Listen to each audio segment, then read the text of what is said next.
Chaque mardi soir de 22h à minuit, musique et confidence avec Ludovic Bezeron sur Contact FM. Je sais que vous êtes là. Je sens votre présence. Je sais que vous avez peur. Vous avez peur de nous. Vous avez peur du changement. Je ne connais pas l'avenir. Je ne suis pas venu vous dire comment tout ça finira. Je suis venu vous dire comment ça va commencer. Je leur ferai voir un monde sans loi ni contrôle, sans limite ni frontières. Un monde où tout est possible. Contact FM.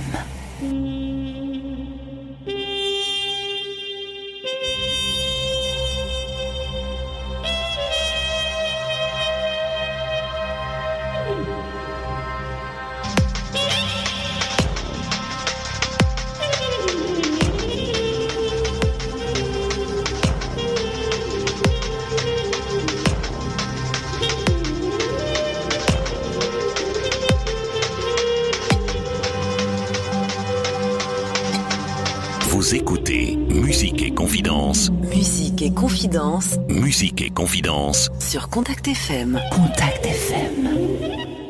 Bonsoir à tous et bienvenue dans la formule radiophonique proposée en diffusion simultanée sur Internet via Facebook sur les ondes de Contact FM, la seule radio de l'autre qui vous fait regarder la région d'une autre oreille. C'est donc sur le 88.8 et puis le 89 de la bande FM sur contactfm.fr, mais aussi sur la page Facebook/Ludovic Bezeron que je vous invite en toute sympathie à découvrir ce que j'ai imaginé pour vous ce soir. Il s'agit d'une invitation nocturne à l'ambiance musicale feutrée, propice aux rencontres et aux confidences. Musique et confidence avec Ludovic Bezeron sur Contact FM. Contact FM. Au programme de Musique et Confidence, je reçois Najib Derkaoui, un personnage bien connu sur les terres du Grand Limouxin, notamment par son activité de reporter au micro de son média TV Web Haute TV, diffusé largement sur Facebook et comptant aujourd'hui près de 11 000 abonnés. Nabil Derkaoui, c'est aussi un passionné de médias, de sport et de politique, un homme avenant, déterminé et travailleur, un professionnel de l'information locale qui défend bec et ongle son indépendance et le sens de ses valeurs. Et justement, c'est de valeurs dont nous allons parler ce soir. Alors pour celles et ceux qui ne connaissent pas encore Najib, eh bien montez le son, vous êtes au bon endroit. Côté musique, plusieurs titres pour vous accompagner dans cette émission. Actinium, Andalusia, Brave Me, Bad Choice, En Danger, Avoc et Why Not, des œuvres instrumentales que je vous invite à découvrir durant ces prochaines heures pour un accompagnement orchestral et une programmation musicale toujours plus exclusive. Alors sans plus tarder, je vous demande de bien vouloir porter un tonnerre d'applaudissements à notre invité de la semaine. Merci d'accueillir chaleureusement Najib Derkaoui. Bonsoir Najib, merci d'avoir accepté mon invitation. Comment vous sentez-vous ce soir ? Bonsoir aux éditeurs, bonsoir Ludo, merci de m'avoir invité. Bien positif, malgré une actualité qui n'est pas toujours très porteuse, mais si ça va. En général, le soir c'est plutôt dans ces moments-là où je suis le mieux. Allez, c'est parfait. Alors avant de commencer à parler du sujet qui nous réunit ce soir, qui nous réunit aujourd'hui, pourriez-vous prendre un petit instant et vous présenter à votre tour, vous présenter à nos auditeurs ? Eh bien, je suis arrivé il y a quelques années ici dans le Limouxin et donc je n'étais pas du tout prédisposé à faire de l'information alors que j'ai toujours aimé ça. Donc j'ai participé à de la communication sur un concours de chant qui s'appelait Bulle de voix. Et puis j'ai découvert le monde du média, puisque je m'en suis occupé à ce moment-là. Et de fil en aiguille, je suis rentré dans un journal qui s'appelle le Petit Journal de l'Aude. Et puis ensuite à l'Indépendant. Et puis ensuite j'ai travaillé pour Web Haute TV qui existait déjà.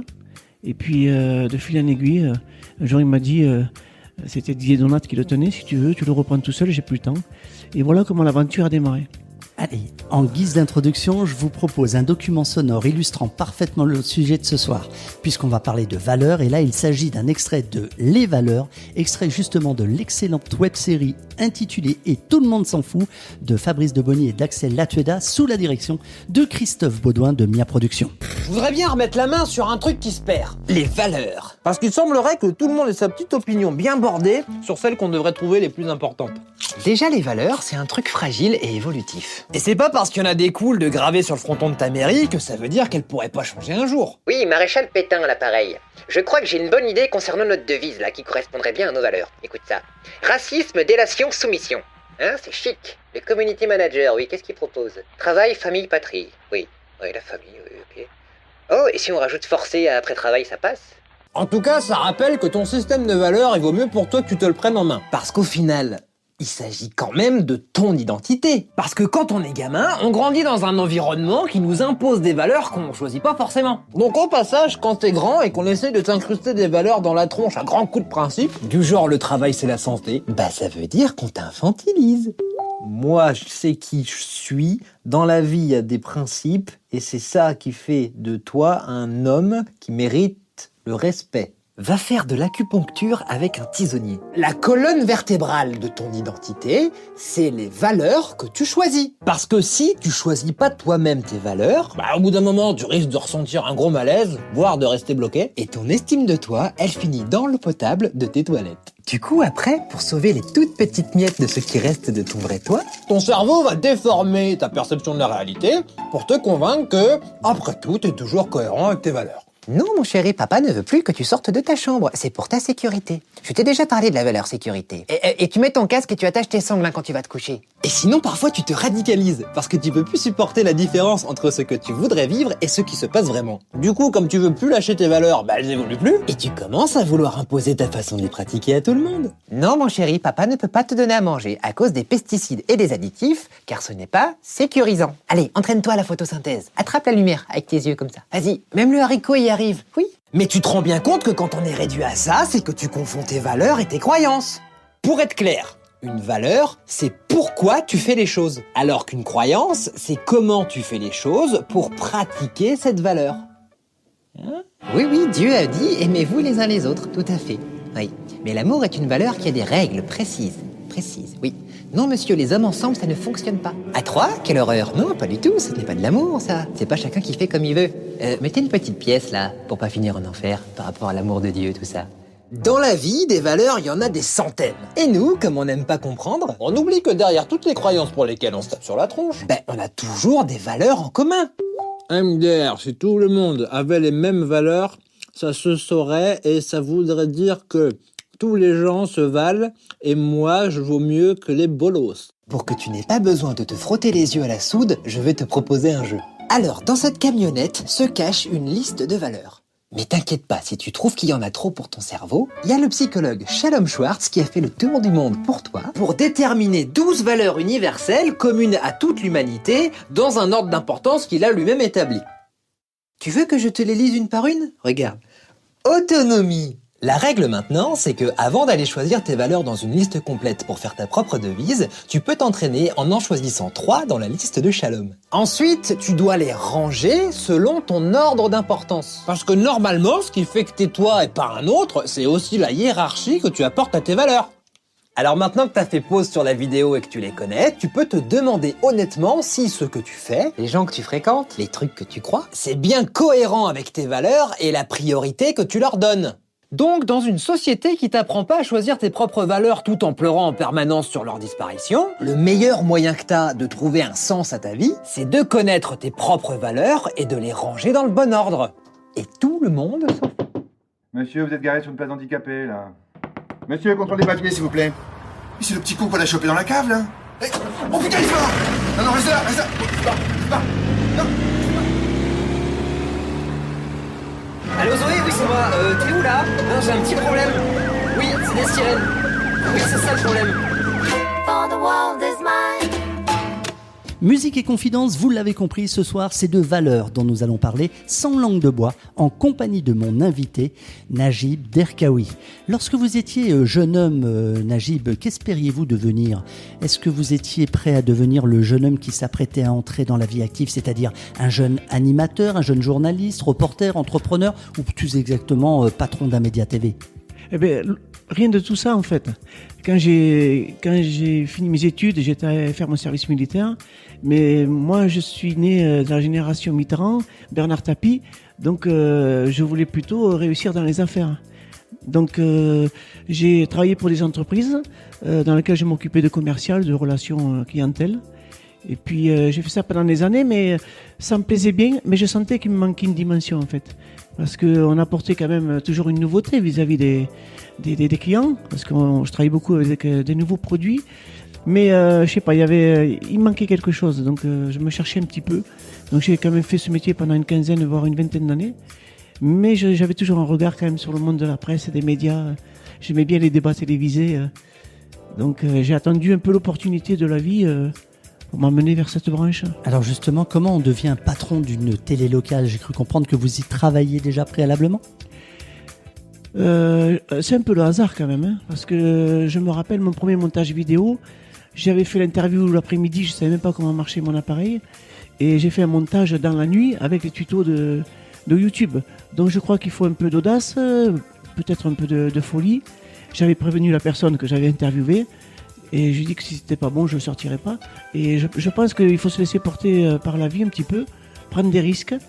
Et au fur et à mesure, je crois qu'on devient, à un moment donné, ce que l'on est. Il ne faut pas forcément se faire des pains sur la comète. Il faut tenter, je pense. Il faut oser, en fait. De l'audace, vous en avez pas manqué, hein? Non, parce que... Alors, souvent, je suis allé avec la boule au ventre, il faut être honnête. Parce que des fois, j'ai eu la chance d'avoir des invités. J'étais pas à la hauteur, mais ils ont joué le jeu. Donc on y va, et puis après coup on se dit finalement c'est pas pire que ça. Et je pense qu'il faut faire un peu confiance, et il faut une part d'inconscience quand même. Se faire confiance aussi. Il faut se faire confiance. Se faire confiance. Le monde des médias a beaucoup changé ces dernières années, notamment à travers Internet. À votre niveau, que pensez-vous de cette évolution? Alors je pense que c'est une formidable opportunité pour tous, puisqu'on n'a plus la censure ou le choix de médias qui étaient un peu en situation de monopole. On dépendait de leur bon vouloir pour informer ou s'informer. Et je pense que ça a été une ouverture énorme. Après, ça a ses limites, parce qu'effectivement, on y trouve à boire et à manger, comme on dit. Il y a beaucoup de désinformation aussi. Mais ça nous oblige, nous, à une forme de lucidité et surtout de faire la part des choses. Il faut être assez présent intellectuellement sur l'information que l'on reçoit. Les nouveaux médias d'opinion, ça fleurit sur les réseaux sociaux. Souvent, ils sont portés par leur propre auteur. Hein. Prenons par exemple les débuts de certaines télés comme celle de Mélenchon. Prenons Zemmour, Olive et tant d'autres. On sent bien un réel besoin d'exprimer, de partager ses opinions, de communiquer. Que pensez-vous de ce phénomène? Moi, j'aime bien. Parce que moi, on a une pluralité d'avis. Après, alors c'est plus compliqué pour nous parce que quand on a confiance à quelqu'un, on prend tout ce qu'il dit et ça nous évite un effort. Là, on est quand même obligé de faire du discernement, du recoupement et essayer ça nous demande un effort de vie et de relation avec les personnes qui s'expriment à ce moment-là. Parce que sur Internet, il y a vraiment beaucoup de choses. On trouve tout et son contraire. Alors justement, comment on s'y retrouve? C'est une très très bonne question. Moi-même... Alors, j'essaie de ne pas réagir à chaud. Je capte tout et je m'interdis de réagir à chaud. Donc, j'essaie de prendre un peu de temps, parfois même de revoir ou de suivre la personne pour me faire une idée sur le temps. Je pense qu'il faudrait pas réagir en fait. Il faudrait prendre les informations, prendre le temps de les digérer, de les recouper avec d'autres et après se faire une idée, mais pas obligatoirement d'être tranché. On peut très bien vivre avec plusieurs possibilités et ensuite, dans la vie, les événements ils vont nous amener à pouvoir se faire une idée plus précise. Ce que vous voulez dire, c'est qu'on peut se servir des éléments qui sont factuels pour pouvoir ensuite les remémorer le cas échéant, parce que justement la radio ou la télévision, elle offre cette possibilité justement de revenir, de faire un comeback sur des choses qui ont été dites. Une base de données, il faudrait le prendre comme une base de données comme une autre. Allez, avant de poursuivre, je vous propose une première pause musicale, ça s'intitule Actinium, c'est issu de l'album Electroshoot interprété par Marc Roseville et puis Vic Adam, c'est disponible toujours chez Ibo Music.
venez de nous rejoindre, eh bien soyez les bienvenus. Nous sommes en direct jusqu'à minuit sur Contact FM. Vous êtes à l'écoute de Musique et Confidence, le rendez-vous nocturne qui vous permet de libérer votre parole et puis surtout d'exprimer vos émotions. Les valeurs et le sujet de la soirée. Et pour nous accompagner durant tout ce programme, eh bien moi je reçois Najib Derkaoui, le reporter de Web Haute TV sur Limoux et maintenant sur Carcassonne. Alors Najib, commençons par le début.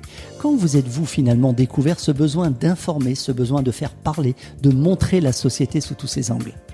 Alors, je pense que ça a démarré quand j'étais tout petit, parce que bon, mes parents sont d'origine algérienne, et ils sont arrivés en France, et ils savaient ni lire ni écrire, donc ils sont quand même débrouillés pour apprendre la langue, mais c'est vrai que pour tout ce qui est papier, documents, pour interpréter aussi les informations, c'était les enfants qui déjà le faisaient autour de la télé ou à table.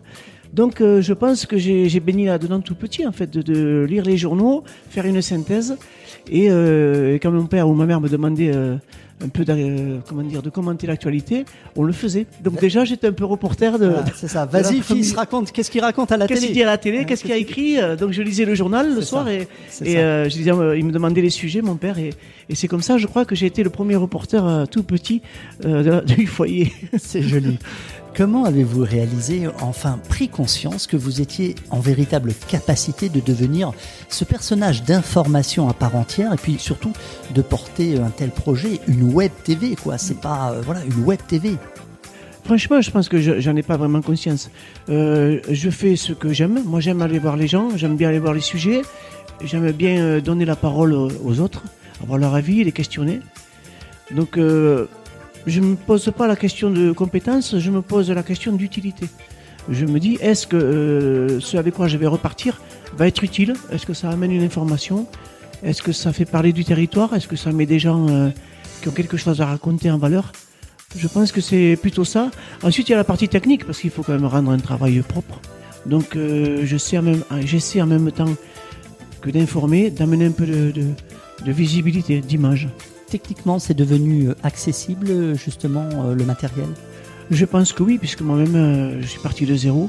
Je suis d'une intelligence normale. Donc, je pense que tout le monde peut aujourd'hui posséder du matériel de base et peut évoluer aussi, parce que je pense qu'ils ont intégré aujourd'hui, dans le fonctionnement des appareils, une forme d'intelligence naturelle pour que tout le monde puisse y accéder.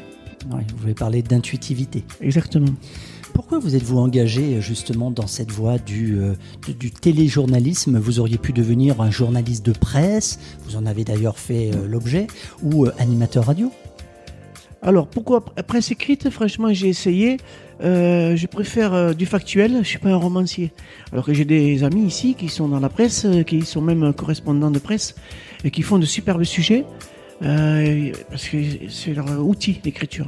Moi, je suis plutôt quelqu'un de contact, de verbal, et je préfère l'image. C'est plus de temps, bien entendu, mais je préfère travailler sur les images. Voilà pourquoi les images, d'accord. C'est plutôt les images, ouais. Dès notre première rencontre, j'ai pu observer l'intérêt que vous portez aux autres. D'où vous vient ce besoin de satisfaire cette curiosité? C'est une très bonne question. Je pense que il y a toujours une part de séduction qui est chez nous. Donc j'ai su aussi que par ce métier, on pouvait aussi plaire ou déplaire à des gens. Et j'ai un petit côté provocateur aussi. Donc ça me va aussi si on m'aime pas. Mais franchement, c'est un questionnement pour moi. Je me pose régulièrement la question de savoir pourquoi je fais ça. Et je m'assure qu'au quotidien, ça me plaît toujours. Alors justement, on vous sent passionné par le genre humain, on ne peut pas le nier cela. S'agit-il pour vous d'une façon de vivre, cette passion pour le genre humain, ou s'agit-il plutôt d'une obligation professionnelle? Alors j'ai presque envie de dire que c'est une déformation, parce que tout petit, en tant que fils immigré, je me suis toujours beaucoup questionné sur mon attitude vis-à-vis des autres, puisqu'on a toujours le sentiment qu'on a quelque chose à prouver.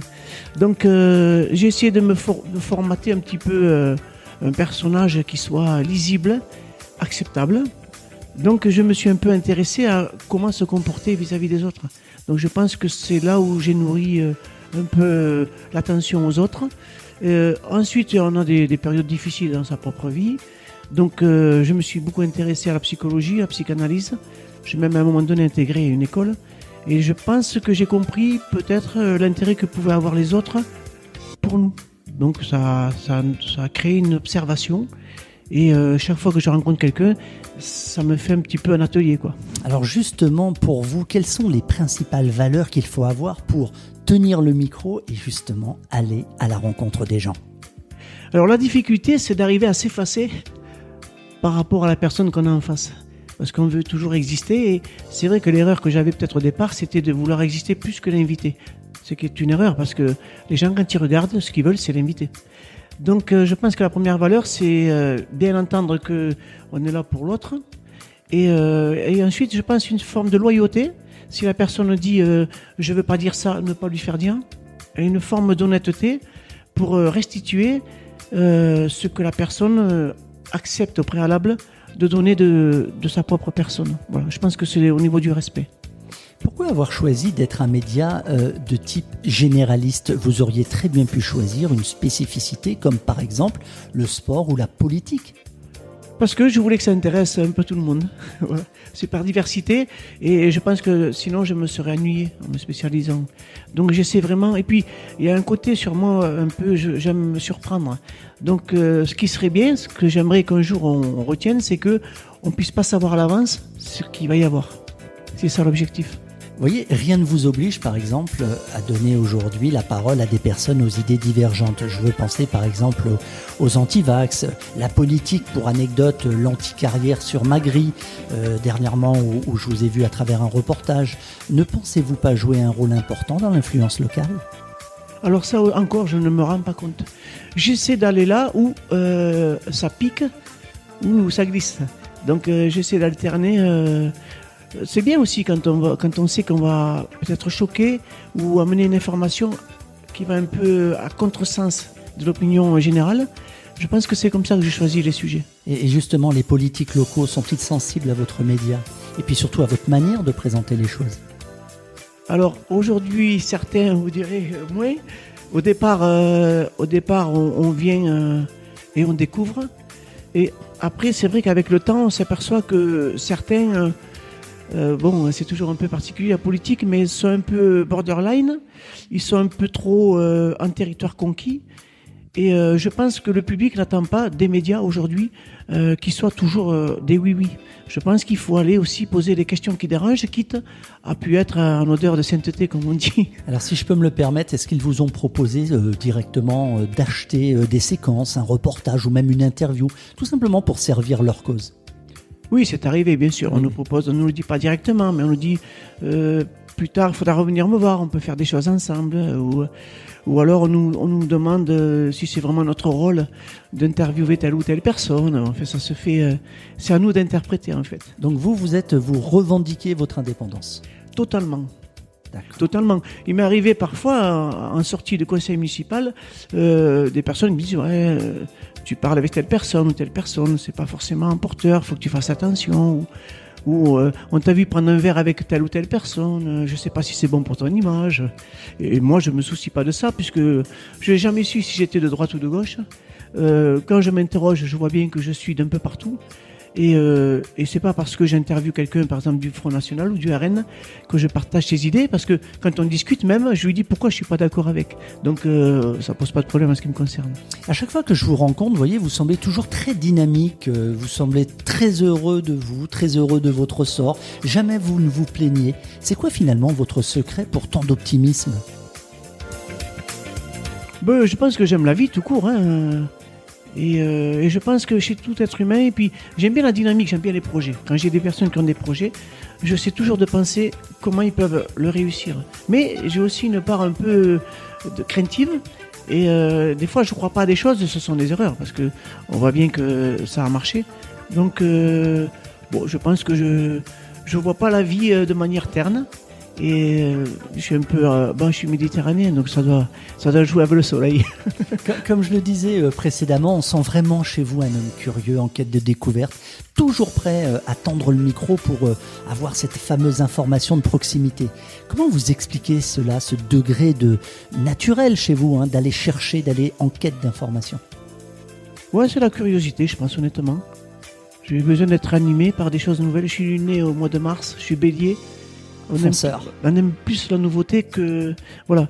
Moi, je serais plutôt comme ouvrir une voie et ensuite faire venir la DDE pour faire la route. Voilà, c'est plutôt ça. D'accord. Profitons-en pour faire un petit retour en arrière et puis raconter votre voyage, celui qui vous a justement conduit de choisir Limoux comme lieu de résidence. Comment ça s'est passé? Comment vous êtes arrivé à Limoux? Eh bien, j'étais en couple avec une jeune femme qui suivait des cours dans le même centre que moi en psychologie. Et après, on est sortis ensemble. Et donc, j'ai été amené à faire des allers-retours sur Limoux. Et puis, un jour, ils ont monté un concours de chant qui m'a mis à temps plein sur Limoux pendant 3 ou 6 mois. Et puis après, ça s'est enchaîné. Donc, c'est un peu le hasard, hein, c'est la vie. C'est la vie. On doit peut-être en conclure que finalement, c'est l'appel du terroir, l'appel de l'autre qui a fait de vous, ici, un reporter en terre cathare. Oui, on peut dire ça. On peut dire ça. C'est la vie. Et comment vous sentez-vous perçu aujourd'hui par votre entourage, Najib? Alors, la famille ou le groupe d'amis? Alors, on va dire la famille et le groupe d'amis, parce que ça peut être 2 idées totalement en opposition. Bon, la famille, ils sont contents de ce que je fais. Ils savent que j'ai mis des années à trouver ma voie. Hein. Je leur disais toujours, j'aime ce que je fais, mais je ne suis pas encore. Donc, ils sont contents que je m'éclate dans ce que je fais. Ensuite, au niveau de l'entourage, on ne le saura jamais. Parce qu'il y a des personnes qui peuvent être sympas avec nous, parce que peut-être elles aimeraient qu'on leur fasse un reportage. Il y en a qui peut-être n'apprécient pas parce qu'on leur a refusé un reportage. Et puis il y en a aussi qui peut-être préfèrent croire à ce qu'on leur dit qu'à ce qu'on est, et qui se font des idées à travers d'autres, et qui peut-être, on n'a pas que des amis. Donc moi le premier, hein, des fois on me donne des avis négatifs sur certaines personnes et ça m'influence. Et ensuite quand je les rencontre, je m'aperçois que c'est pas toujours justifié. Contact FM, Avec Ludovic Bezeron. encore plus de musique. Bien sûr, place à la musique et à la bonne musique. Vous êtes sur Contact FM et si, comme Najib Derkaoui, vous aussi vous souhaitez participer à l'émission et devenir mon invité, eh bien adressez-moi un message privé via Facebook. Je prendrai naturellement contact avec vous dans les meilleurs délais. On enchaîne tout de suite avec un morceau musical choisi pour l'occasion. Il s'agit de Andalusia, issu de l'album Only pour une version signée Tito Sandores.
À quel moment avez-vous décidé de vous lancer dans la web TV par le rachat de ce média en devenir ? Alors, je vais vous faire une confidence. J'ai allé avec Didier Donat, qui est celui qui gérait le site et la page Facebook, à Rennes-des-Bains sur un reportage. Et dans la voiture, il m'a proposé de reprendre le média. Donc, ça s'est fait comme ça. Hein. Pour quelle raison ? Parce que je pense qu'il avait de plus en plus de boulot et qu'il s'en sortait plus. Et donc, il voulait pas arrêter cette initiative parce qu'il avait déjà 2000 abonnés, ça marchait très bien. Il voyait que moi, ça me plaisait de lui donner un coup de main parce qu'à un moment donné, j'ai dit, écoute, moi, je vais te faire quelques articles. Il m'a dit, bon, ben, c'est sympa. Et puis après, il m'a dit, écoute, vas-y, je pense que tu peux le faire. Donc, j'ai fait confiance et voilà. Et rétrospectivement, comment vous expliquez ce choix ? Vous auriez pu continuer comme ça, mais pas en faire un métier, parce que là, vous en avez fait carrément votre principale source de revenus. Ben, on se laisse porter. Hein. Je me suis laissé porter. Franchement, ça s'est un peu fait malgré moi. J'ai vu que les abonnés montaient. Et à un moment donné, je me suis dit peut-être qu'à ce seuil, ça va devenir viable. Et puis après, voilà, on lâche pas. Hein. Et vous me confirmez le nombre d'abonnés aujourd'hui ? 11 000. 11 000 abonnés, hein, c'est ça. Alors dites-moi... sur le Limousin. Sur le Limousin. Voilà, on attaque Carcassonne. Là. C'est ce que vous m'aviez expliqué, que vous étiez en train de préparer, enfin en tout cas, vous avez ouvert d'ailleurs Carcassonne. C'est fait, oui. C'est fait. Hein. Allez, dites-moi, Najib Derkaoui, comment êtes-vous organisé ? Vous semblez porter finalement l'ensemble de votre activité sur vos épaules. Journaliste, reporter, monteur, diffuseur, créateur de contenu, publicitaire. Waouh, tout ça, ça fait beaucoup de choses. Comment vous êtes organisé ? Je ne sais pas s'il y a vraiment une organisation. Je fais des choses au fur et à mesure. Après, j'ai eu la chance de rencontrer Jean-Louis Simon, qui est TV Noisetier, qui est caméraman, qui fait de l'image aussi. Donc ça m'a quand même pas mal libéré sur les reportages. Après, c'est vrai, je fais tous les montages pour être responsable de la diffusion en même temps. Et puis c'est très bien fait, c'est propre. Je veux dire, il y a du titre, il y a de l'animation, il y a, enfin, je veux dire, c'est faire beaucoup mieux, mais bon, pour l'instant, c'est digérable, on va dire. Non, ça manquerait un peu d'effets spéciaux. Ça. Après, c'est plus du journalisme, c'est on va dire, du divertissement. Là, on est vraiment sur quelque chose de très, très, très efficace. Oui, mais quand je vois les journalistes que je rencontre dans les reportages, quand je vais sur Carcassonne ou même quand Macron ou autre vient, on est invité aussi. Hein. Ils sont autonomes, ils font de la voix off, ce qu'on n'a pas encore. On est en train de le travailler. Ils font du plateau, ce qu'on est en train de travailler. Donc il y a encore toute une marge de manœuvre que j'aimerais bien expérimenter quand même. Ça fait combien de temps exactement que vous existez en tant que propre média télé, web, haute TV ? Alors je pense que le média il doit dater d'il y a 5 ans. Ouais. Et moi je pense que je l'ai repris depuis 3-4 ans. Avez-vous le sentiment que pour se réaliser dans la vie, il soit véritablement nécessaire d'agir, c'est-à-dire de toucher un petit peu à tout afin d'obtenir ce que nous souhaitons ? Je pense que oui, parce qu'il y a des leçons à apprendre de partout. Quand je vais sur un match de football ou de rugby, on pense partir avec du sport et souvent on repart avec une histoire autre. Hein. Donc non, je pense que après c'est un métier de découverte, donc c'est bien d'aller voir des gens qui font des activités différentes. Et c'est toujours alimenté par votre curiosité, hein ? C'est toujours aller chercher, ouais, c'est vrai. Je suis un puisard. D'ailleurs, il existe de nombreuses personnes autour de vous, que ce soit des patrons d'entreprise, des sportifs, des politiques. Quel type de rapport entretenez-vous finalement avec tout cet entourage ? Je pense qu'ils ont confiance en moi, honnêtement. Je pense que j'ai jamais trahi. Je les ai jamais trahis. En tous les cas, ça m'est jamais remonté. Quand on a une discussion, elle est dans les yeux et quand il me dit ça, tu le dis pas, ben c'est pas dit. Je pense qu'on a une relation de confiance et je pense qu'on essaie de travailler sur la sincérité, même si des fois on se devine. Des fois on se devine menteur et ça nous fait rire, voilà. D'accord. Et quelles sont les raisons qui vous ont amené à cet amour de la politique? Parce que on sent bien en vous que, bon, c'est vrai que l'actu, on va dire, générale, ça vous plaît. Oui. Mais il y a quand même une part un axe qui est vraiment sensible chez vous, c'est la politique. Ouais, c'est sympa quand même. C'est sympa. C'est sympa parce que c'est un monde un peu pas de tricheur, mais c'est un peu des pokerman. Ouais. Ça joue au poker. Ça joue. Et après, moi, j'aime bien, je suis un peu, de par mon parcours, on a une société à repenser quand même. Et je pense que la politique, c'est un peu ça le but. Et je pense que j'ai une façon de voir les choses qui m'amène à... Je pense que la société a besoin d'être... il faut, je pense, la recréer. Parce que les hommes ont changé et je pense que les modèles actuels sont restés un peu figés sur le... Ça marche plus parce que ceux qui la réceptionnent, ce sont pas les mêmes oreilles qu'il y a une vingtaine d'années. Et en tant que citoyen français résident justement à Limoux, comment ressentez-vous les Français de 2021 ? Par rapport à la politique, hein, on entend bien. Ouais. Alors certains disent qu'ils sont égoïstes. C'est vrai qu'il y a un repli sur soi-même, d'autant plus en ce moment avec la Covid. Mais je pense qu'il y a un profond malaise quand même. Les gens ne sont pas foncièrement très heureux. On utilise beaucoup de l'heure, hein, comme voir un petit apéro. On voit on regarde beaucoup de vidéos sur Facebook pour se laver la tête en fait. Et je pense qu'on est un peu fuyard par rapport aux réalités. Et ça peut expliquer pourquoi on ne s'intéresse plus à ceux qui font la politique, parce que quelque part, ils nous assoient dans ce mal-être. Ils ne sont pas porteurs vraiment d'espoir. Alors justement, j'entends, on se lave la tête avec Facebook, mais quand on associe Limoux à une ville de fête, avec près de 300 activités et spectacles par an, pour vous, c'est plutôt un handicap ou une richesse ? Moi, je pense que c'est trop. C'est trop. Je pense que c'est trop. Trop parce que je pense la fête, c'est bien, mais bon, il faut aussi être sérieux, quoi. Ça n'empêche pas de s'amuser en étant... mais je pense que c'est trop, et je pense que ça coûte cher. Je ne suis pas militant, là. Je pense que peut-être qu'il y a une économie qui pourrait être tournée vers autre chose. Je pense que c'est trop. Quoi, par exemple ? Je sais pas, il y a des événements qui pour moi, sont pas porteurs, qui sont là un peu par habitude, par contrat moral. Je pense qu'ils ne sont pas porteurs. On a peut-être besoin d'autre chose. À Limoux, et peut-être plus qu'ailleurs d'ailleurs, la politique est ici, comme partout, un sujet brûlant. Vous avez sûrement des idées sur la question, et qu'est-ce que vous pensez de nos hommes politiques français, limouxins en général ? Alors, ce que j'observe, c'est que pendant de longues années, l'opposition n'était pas très virulente. Bon, elle faisait son travail, mais le problème, c'est que tout le monde se connaît ici. Tout le monde a été dans la même école, tout le monde. Donc, on s'appelle par les prénoms, on ne peut pas se fâcher parce que c'est un grand village. Donc, peut-être qu'ils étaient un peu trop consensuels. Par contre, ce que j'observe aujourd'hui, c'est qu'il y a une nouvelle génération qui est en place, que ce soit dans la majorité ou dans l'opposition. La majorité est encore un peu verrouillée, parce que ça fait 30 ans qu'ils sont sur place. Tout le monde s'est calé, tout le monde a ses repères. On parle de la majorité socialiste. Voilà, actuellement, c'est celle-là. Et par contre, on sait que derrière, il y a des jeunes, ça va bouger, ça bouillonne. Tout le monde n'est pas d'accord, on le sait, nous, en dessous. Donc je pense que c'est en train de se redessiner. Il y a des forces qui sont en train de se rééquilibrer. Et donc c'est notre rôle en tant que média de donner justement la parole à tout le monde pour que justement ça s'équilibre et que ça se vive. Vous pensez que ce n'était pas le cas jusqu'à présent ? Et encore aujourd'hui, on le voit au conseil municipal, l'opposition lève la main, elle s'exprime, mais dans les faits, on n'en tient pas forcément compte. D'accord. Et les journaux ou les radios ou les différents médias sur place relayent cette information, d'après vous ? Oui, je pense que l'Indépendant joue le jeu. Pendant la dernière campagne électorale, ils ont donné la parole à tout le monde. D'accord. Nous, on l'a un peu reproché, alors qu'à eux, on ne tape pas dessus. Parce que vous êtes plus jeune. Plus jeune, ou peut-être c'est un autre média. Donc l'écrit, les gens lisent moins peut-être. Et quand on parle sur une vidéo, ça a peut-être plus d'intensité. Voilà, peut-être que c'est ça.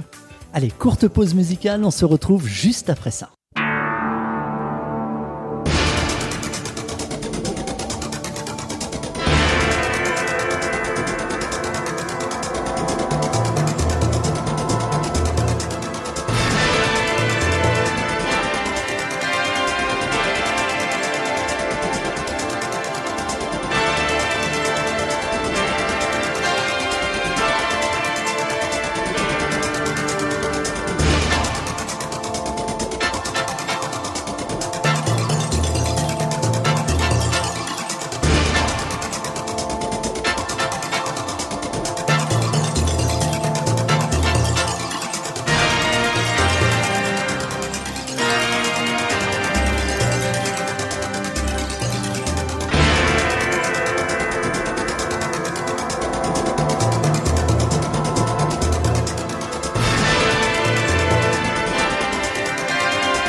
Magnifique morceau instrumental signé Jean-Louis Bucci pour un titre intitulé Brave Main, tiré de l'album Tension. Nabil Derkaoui, vous êtes sur Contact FM dans l'émission Musique et Confidence et une nouvelle question me vient à l'esprit.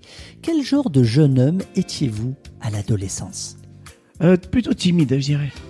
Alors ça c'est amusant, j'ai beaucoup de personnes qui sont aujourd'hui sur le devant de la scène qui me disent quand j'étais jeune, j'étais timide. Pourquoi ça ?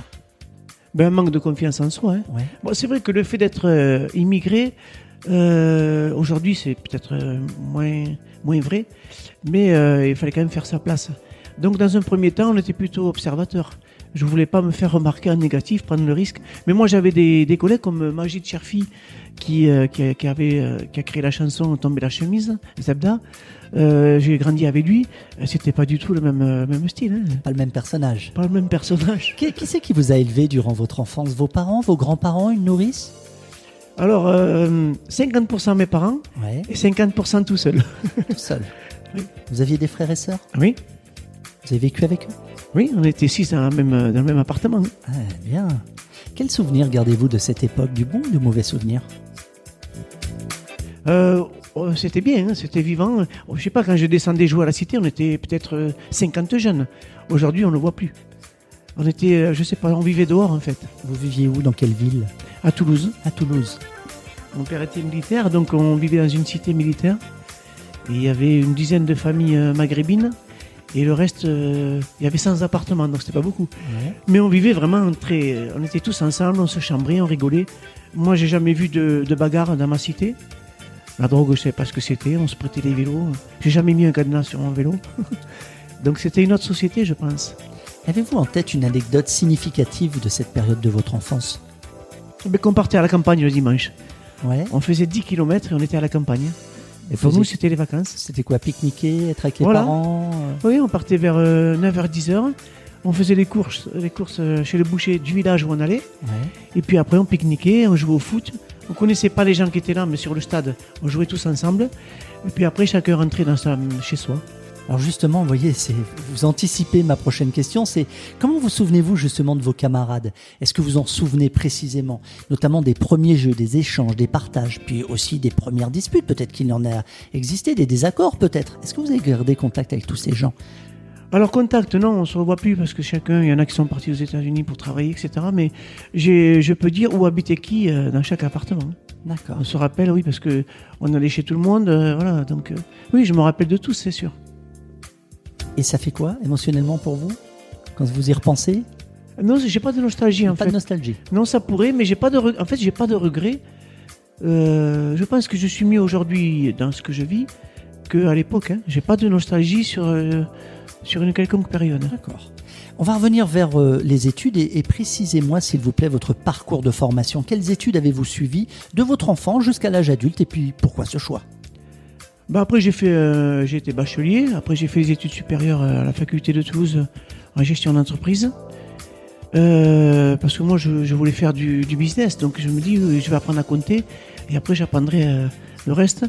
Et puis ensuite, j'ai monté quelques entreprises où j'ai travaillé dans des entreprises, toujours dans le commercial ou dans la relation clientèle. Donc, c'est un peu ça qui a nourri ma carrière. Durant cette période d'études, quelle était votre plus grande source d'inspiration? Est-ce que vous aviez un mentor, par exemple? Non. Si, j'avais Bernard Tapie, j'aimais bien son dynamisme, j'aimais bien... on avait vraiment le sentiment avec lui que tout était possible. Et vous avez vu un peu le personnage aujourd'hui qui traverse cette longue maladie, comment il a cette capacité de résilience, c'est incroyable. Je ne pense pas que j'en serais capable. Hein. C'est ce qui nous amène justement à rebondir sur le sujet qui nous rassemble ce soir, c'est-à-dire les valeurs, le sens des valeurs. En quoi la vie des autres nourrit-elle vos émotions? En quoi la vie des gens comme Bernard Tapie, comme les gens que vous rencontrez, ça peut nourrir vos émotions et susciter de l'intérêt pour vous? Moi, c'est leur déterminisme. C'est parce que quand on fait des choix, il faut les assumer. Et c'est vrai que à droite, à gauche, on a des influences qui arrivent, qui peuvent nous détourner un petit peu de notre objectif. Bon, ça a le mérite de nous permettre de nous poser les bonnes questions. Mais je pense que il faut croire à ses valeurs, à son objectif, écouter autour. Mais je pense qu'il faut garder le cap. Voilà, c'est un peu comme sur un bateau, je crois. Si on veut arriver de l'autre côté de la rive, effectivement, il y a des tempêtes sur le parcours. Mais si on ne perd pas le cap, on revient sur nos bases. Et pourtant, Dieu sait que vous avez été sollicité depuis que vous êtes le patron de Web Haute TV. Vous avez été sollicité pour aller changer de direction, on va dire. Et vous avez malgré tout maintenu le cap. Oui, parce que j'ai rien à perdre. Admettons, parce qu'on me dit chaque fois tu vas te griller. Bon, je prends ma caméra et puis je vais à Narbonne, Carcassonne, Strasbourg, Nancy. Je me servirai de mes leçons du passé et je repartirai comme ici de zéro. Oui. Ou pas tout à fait, j'aurai une petite expérience. Ouais, de l'expérience en plus. Allez, vous êtes à l'écoute de Contact FM. On marque une courte pause musicale avec Vic Adams pour un titre intitulé By Choice.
Najib Derkaoui est mon invité dans Musique et Confidence. Vous nous écoutez en direct sur les 88.8 et puis les 89 de la bande FM, en digital sur www.contactfm.fr ou encore en live depuis ma page Facebook /Ludovic Bezeron.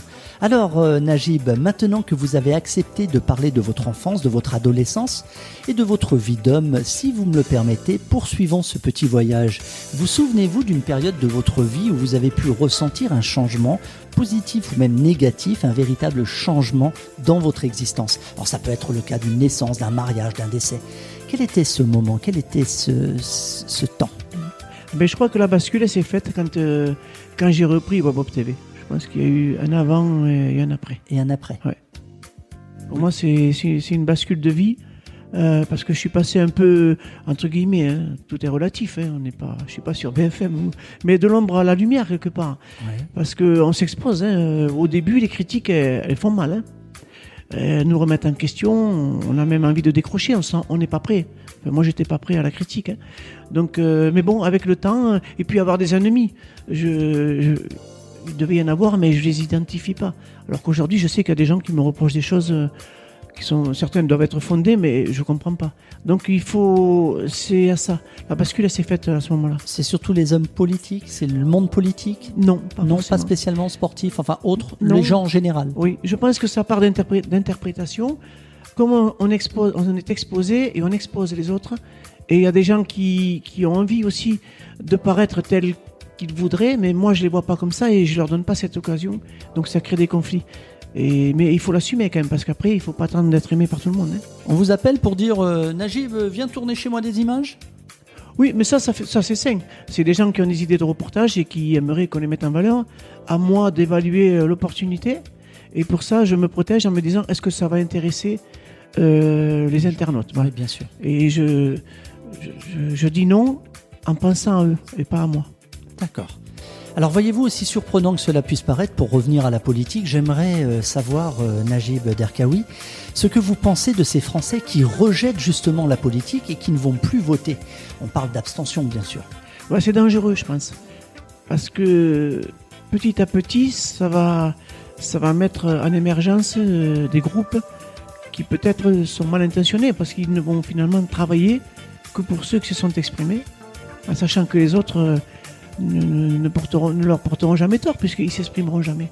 Et je pense qu'on va vers le clientélisme dur, et que dans toutes les sociétés, on s'est aperçu que quand ça a clashé, c'est parce que justement, la force de la population n'était plus présente sur le terrain.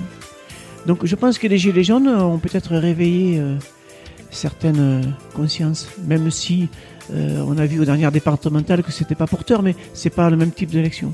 Alors justement, quel regard portent ces fameux Français, Gilets jaunes entre autres, vis-à-vis de l'Europe et puis des accords de plus en plus présents dans leur vie quotidienne, les accords européens qui prédominent sur les accords français? Je crois qu'ils n'en ont pas conscience. D'ailleurs, c'est loin, l'Europe.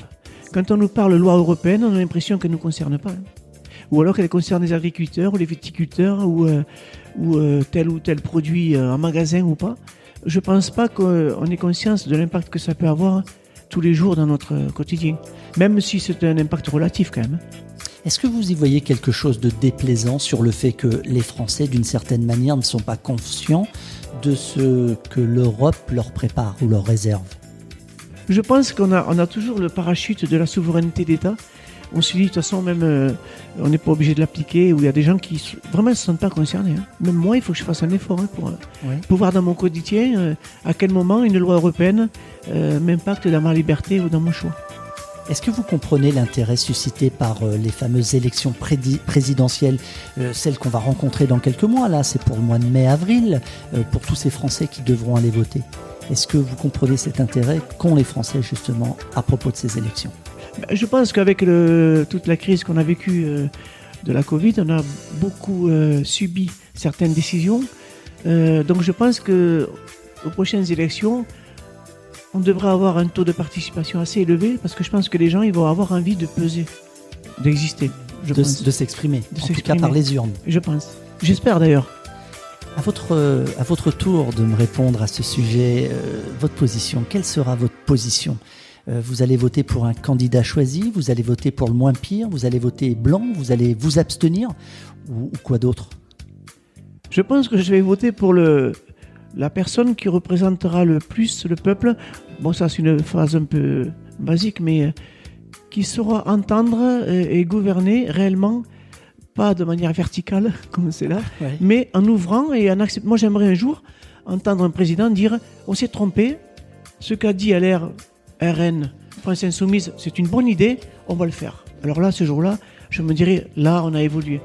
Là, on a évolué. Parce que sinon, faire toujours contre, je pense qu'on le paye aujourd'hui. Et même au niveau local, on le paye. Entre nous, quel candidat voyez-vous au premier tour des présidentielles en 2022 et pourquoi? Si je répète l'histoire, je dirais qu'il y a un front quand même bleu, blanc, rouge en France. Donc, je vois pas comment on pourrait échapper au Rassemblement national, parce qu'ils sont quand même hauts dans les pourcentages. Il y a représenté par Marine Le Pen. Marine Le Pen, mais il y a Zemmour qui se rajoute. Il y a Ménard, il n'est pas en campagne, mais il va porter. Donc je pense qu'on les aura sur un second tour. Je ne vois pas comment. Les socialistes, ils partent de très très peu. Ils sont à 8-9%. C'est dur de remonter la barre. Il y a les Verts qui émergent, à moins qu'ils s'entendent avant un premier tour. Moi, je pense qu'on aura... Macron, qu'on le veuille ou pas, il est haut dans les pourcentages. Donc il faudrait vraiment qu'il se dégringole. Je pense qu'il va ouvrir à droite. Donc, et puis je pense qu'il est assez malin. Je pense que d'ici janvier, il devrait mettre un Premier ministre un peu généraliste pour se donner une image. Et j'ai peur qu'on revienne sur un Macron RN, ce qui serait un peu dommage, parce que c'est toujours les mêmes. Nouvelle pause musicale, En danger, interprétée par Johan Bourdin.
Si vous êtes à l'écoute de Musique et Confidence, sachez que vous êtes au bon endroit. Najib Derkaoui est mon invité jusqu'à tard ce soir et bien naturellement, nous vous proposons d'utiliser l'espace commentaire de Facebook pour vous exprimer.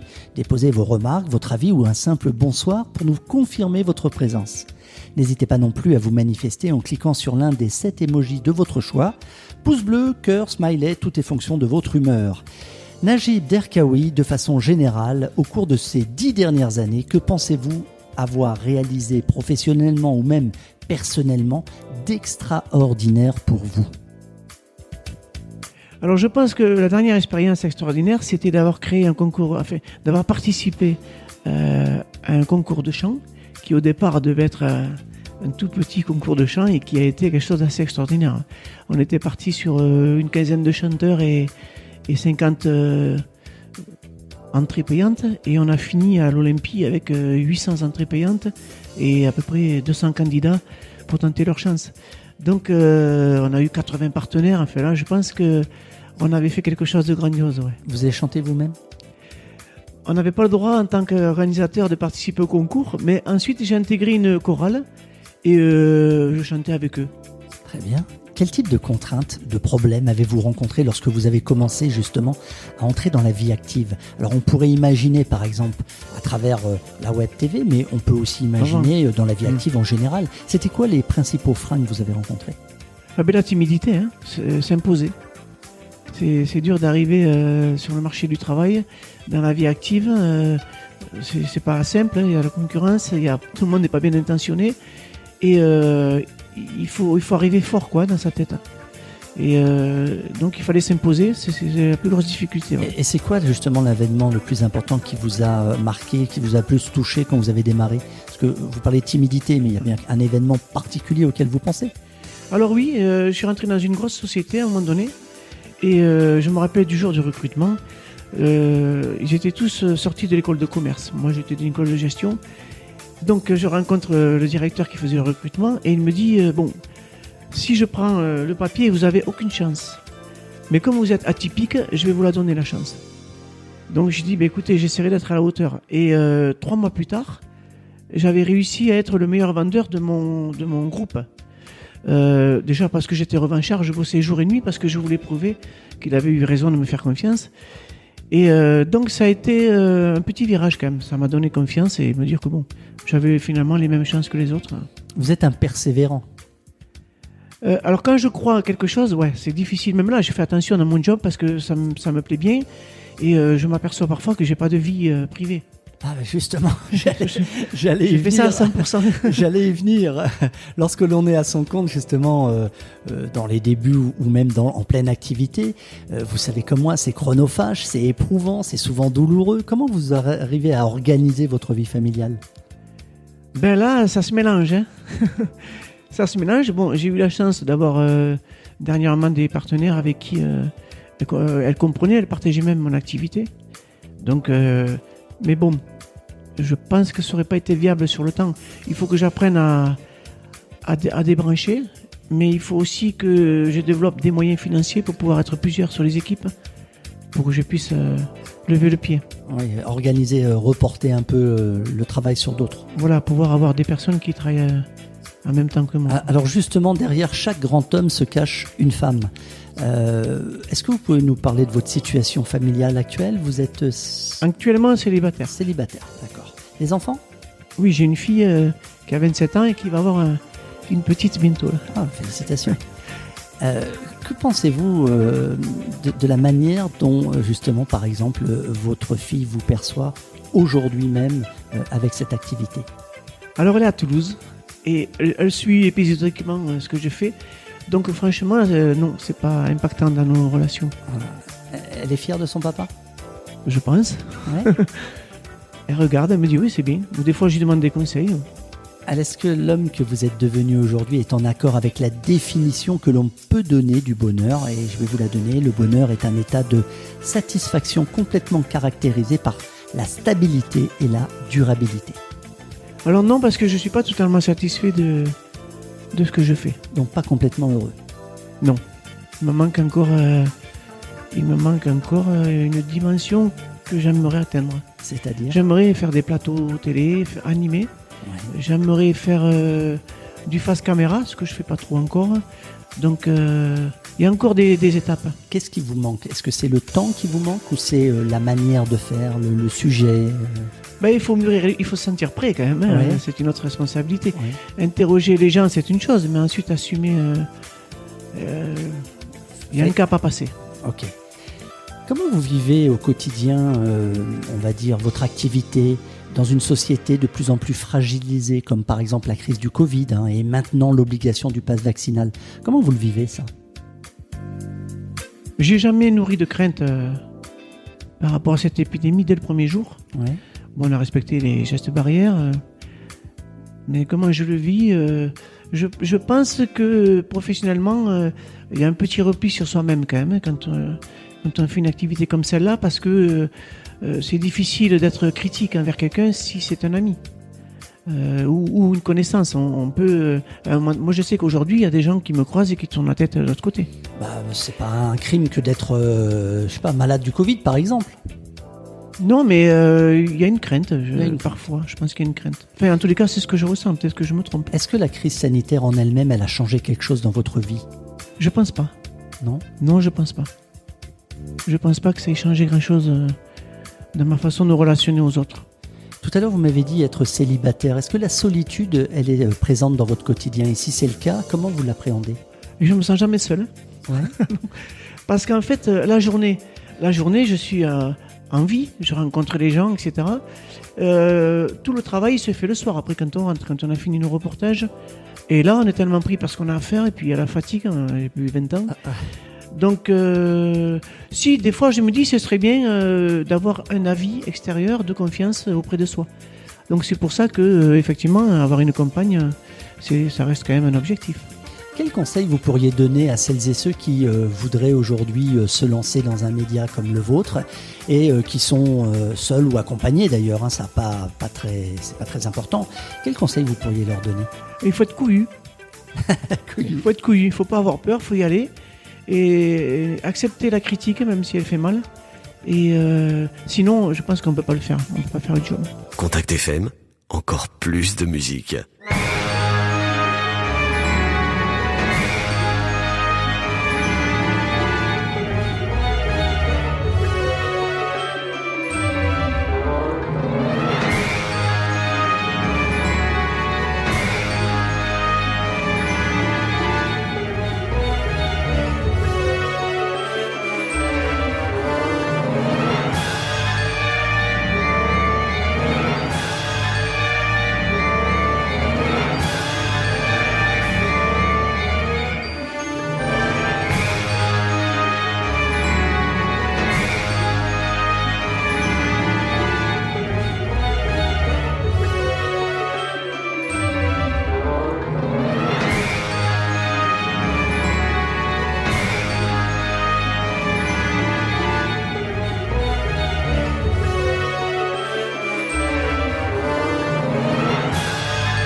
C'était Avoc, interprété étrangement par Marc Dahl Hanez. Chers auditeurs, chères auditrices, je vous rappelle que depuis votre smartphone, votre tablette ou encore votre ordinateur, eh bien vous pouvez à tout moment nous rejoindre sur la page Facebook /Ludovic Bezeron ou même déposer votre commentaire. Vous pouvez également nous écouter ce programme en digital sur www.contactfm.fr.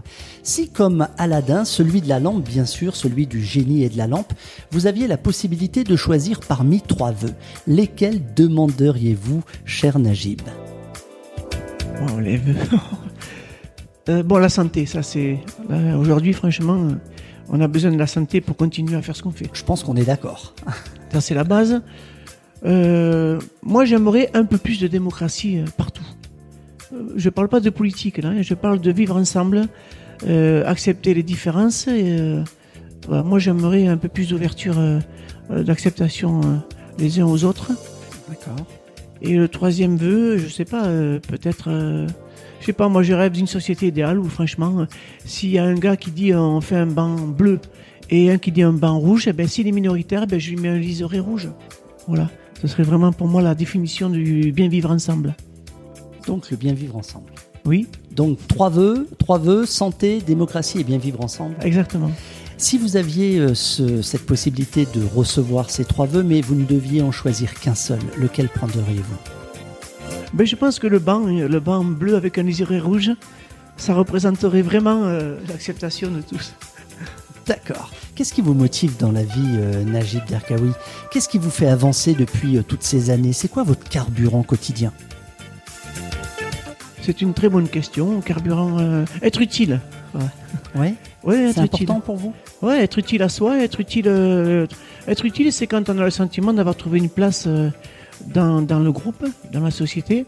Ensuite, c'est pas facile d'avoir une posture loyale, parce qu'il faut toujours être dans le juste, dans le vrai, Ouais, je suis un homme, hein, je suis pas une machine.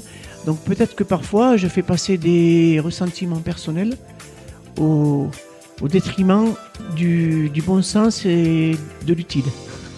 J'ai trouvé quelque chose en préparant cette émission qui vous caractérise bien. Écoutez, que pensez-vous de cette citation qui est issue d'un proverbe bosniaque? Voilà ce que dit la citation. Homme sans ennemi, homme sans valeur. Alors ça, je pense que c'est vrai. Et oui, parce que si on a des valeurs, elles risquent de pas forcément convenir à tous. Et donc, il faut les garder et donc assumer les vents contraires. Les vents contraires, ouais. Et ça vous caractérise bien, je pense. Je pense. Et pensez-vous encore qu'il est possible de changer ce monde? Ben oui, de toute façon, c'est les hommes qui font le monde. Et comme on est tous, de toute façon, tous on change. On ne meurt pas comme on est. Donc oui. Mais le problème aujourd'hui, c'est quelle direction prendre. On ne sait plus. Hein. Est-ce qu'on doit revenir à de la souveraineté, fermer nos frontières? Est-ce qu'on doit continuer à les ouvrir? Mais en même temps, il faut accepter que les différences s'intègrent aussi. Il faut leur donner du temps. Nous, on se donne bien du temps pour changer. Alors pourquoi est-ce qu'on n'en donnerait pas à d'autres? Mais les autres aussi doivent aussi faire l'effort d'accepter de changer. Et selon vous, est-ce que vous pensez que nous vivons dans un département, je dis bien département, libre et en pleine croissance? Et pourquoi? Alors j'entends des dynamiques. Au niveau de la région, moi je suis ni de gauche ni de droite, mais je suis honnête quand je le dis. J'ai rencontré à plusieurs reprises Carole Delga. Je pense que c'est pas forcément une femme de gauche, c'est une femme de progrès. Au niveau du département, c'est quand même très marqué socialiste, c'est vrai. Même s'il y a des poches droites comme à Carcassonne. Mais on est dans le bon sens. En plus, on remarque que ce sont deux femmes qui sont à la tête et de la région et du département. Et j'entends que c'est pas la même gouvernance. Donc je pense qu'on est sur un département en évolution positive. D'accord. Et vous, à votre niveau, est-ce que vous pourriez tout quitter, tout abandonner pour prendre un autre chemin, ou alors vous êtes simplement heureux sur votre sentier? Je me suis posé la question, qu'est-ce que je pourrais faire d'autre aujourd'hui? Franchement, je me vois pas. Hein. Je me vois pas faire autre chose que ce que je fais là. Why Not sur Contact FM. On se retrouve tout de suite après cette pause musicale.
Vous êtes à l'écoute de Musique et Confidence sur Contact FM, c'était donc Why Not par l'incontournable Frédéric Visconti. Les valeurs et les bonnes valeurs avec Najib Derkaoui. Dites-moi Najib, comme nous avons pu le comprendre, votre activité journalière est vraiment extrêmement riche, extrêmement fournie. À l'image des implications d'un smartphone, les idées sont-elles aussi bien rangées dans votre bibliothèque interne? Aussi pourriez-vous me citer celle qui occupe, en tout cas en ce moment, la plus grande place à vos yeux? C'est-à-dire mes préoccupations? Oui. Mes professionnels, ça correspond à ce que je disais tout à l'heure, essayer d'avancer, d'ouvrir le débat. Voilà, je voudrais objectivement ouvrir des débats, c'est-à-dire il y a beaucoup de non-dits, les gens n'osent pas forcément se dire les choses, et j'aimerais trouver un format d'émission où on pourrait s'exprimer sans agressivité et ouvrir un petit peu ouvrir les choses en fait. Ouvrir les choses, faire partager aux gens. Faire partager aux gens une autre façon de voir les choses. Alors vous allez avoir du travail dans les semaines à venir, là, parce qu'on rentre en période électorale. Donc il va y avoir du débat. Oui, je donnerai la parole. Il faudra que je reste neutre. Mais en plus, je n'ai pas de difficulté à rester neutre en politique, parce que honnêtement, je n'ai pas de préférence. Je me reconnais un peu dans tous. Hein. D'accord. Donc il faudrait peut-être créer un parti. Le vote va être difficile alors. Voilà, ouais. Après une longue journée, lorsque vous rentrez chez vous et que vous allez vous coucher, de quoi rêvez-vous? D'un journal TV? De quoi Après une longue journée, lorsque vous rentrez chez vous et que vous allez vous coucher, de quoi rêvez-vous? Vous rêvez d'un journal TV? Eh oui. Hein? Oui, j'aimerais bien. J'aimerais bien avoir un journal quotidien d'actualité, présenté par moi ou pas. Mais c'est vrai qu'à terme, ou au moins un hebdomadaire, une fois par semaine, revenir sur l'actualité, le commenter, ça peut être sympa. On vous connaît très productive, entre vos rendez-vous professionnels, les rencontres, les conférences de presse, les reportages, le montage naturellement, les obligations personnelles, vos amis, vos activités, votre famille, bref. Comment vous arrivez à tenir la forme et puis surtout à garder l'énergie que vous avez? Je sais pas, j'ai toujours été un sportif de haut niveau. Donc j'ai dû construire, pour l'instant je dors 6 heures par nuit, deux fois j'ai fait quelques pauses dans la journée. Mais je pense que c'est parce que j'aime ce que je fais. Des fois j'ai des coups de pompe et en partant sur un reportage, et dès que je suis sur place, ça y est, je sens une énergie qui monte pour 2 ou 3 heures. Avant de conclure cette émission, moi j'aimerais rebondir sur une de vos paroles qui a attiré mon attention. Alors c'était pas à l'occasion de la préparation de cette émission, c'était lors d'une rencontre qu'on avait eue précédemment. Vous m'avez dit, en substance, dites-moi si je me trompe, ne jamais être prêt à vendre son âme au diable. Qu'est-ce que vous entendiez par là? Avoir un avis et ne pas en déroger, quel que soit l'intérêt secondaire qu'on pourrait y avoir. Vous avez la foi? Oui, je l'ai, ouais. En conclusion, Najib Derkaoui, qu'est-ce qui vous rend optimiste pour cet automne 2021? Que les animations reprennent, que les matchs reprennent, et j'ai le sentiment qu'on va retrouver une vie. Il y a des gens que j'ai pas vus depuis peut-être 1 an, ne serait-ce qu'à Limoux, à cause de ce confinement. Donc retrouver un peu tout le monde. Ouais. Vous auriez une pensée positive, un petit mot à offrir à nos auditeurs pour clôturer cette émission sur une note qui vous caractérise, c'est-à-dire la bienveillance? Restez curieux. Oui. Et objectif. Pas toujours facile dans cette période. Non. Surtout que l'information, elle est trompeuse. Quelquefois, ce que l'on écoute ou ce que l'on voit n'est pas le reflet de la réalité. Ça, c'est vrai. Merci infiniment, Najib Derkaoui, d'avoir accepté cette invitation. Mais c'est la première fois que je fais une interview aussi introspective, on va dire. Il y avait des questions. Je ne savais pas qu'il y avait autant de questions. Ça a demandé du travail, mais c'est vraiment très enrichissant. C'est une expérience unique. Merci. En ce qui me concerne. Je vous rappelle que vous êtes le patron d'un média libre, d'une web TV qui diffuse sur Facebook entre Limoux et Carcassonne, et puis surtout amoureux de notre belle région de l'Aude, et puis passionné de sport et naturellement de politique. Vous avez quelque chose à rajouter? Merci Ludo. Allez, il est temps pour moi de laisser l'antenne au programme de nuit de Contact FM et de vous souhaiter une agréable nuit à tous. Au revoir. Nous arrivons donc au terme de ce programme nocturne. J'espère que cela vous a plu et que vous avez pris beaucoup de plaisir en notre compagnie. Je vous rappelle que chaque mardi soir, de 22h à minuit, j'invite celles et ceux qui le souhaitent à venir se confier à l'antenne. Alors que vous soyez une célébrité, un personnage populaire, un parfait inconnu, venez me raconter votre histoire, venez me parler d'une expérience vécue qui a marqué votre existence, bouleversé votre carrière ou encore changé le cours cours de votre vie, venez partager avec moi votre point de vue sur un sujet personnel, professionnel ou même de société. Venez m'expliquer les raisons de votre optimisme ou au contraire, la cause de tous vos tourments. Venez m'exposer votre théorie, celle que vous souhaitez aborder ou encore défendre un projet qui vous tient à cœur. En direct et durant 2 heures, vous pouvez vous exprimer en toute liberté. Dans l'espace commentaire, les auditeurs, eux, peuvent interagir avec vous car je vous ouvre l'antenne pour une émission qui vous ressemble, musique et confidence. Pour ma part, je vous donne rendez-vous dès la semaine prochaine pour un nouveau numéro de Musique et Confidence. À très bientôt sur Contact FM.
Vous écoutez Musique et Confidence avec Ludovic Bezeron sur Contact FM. Contact FM.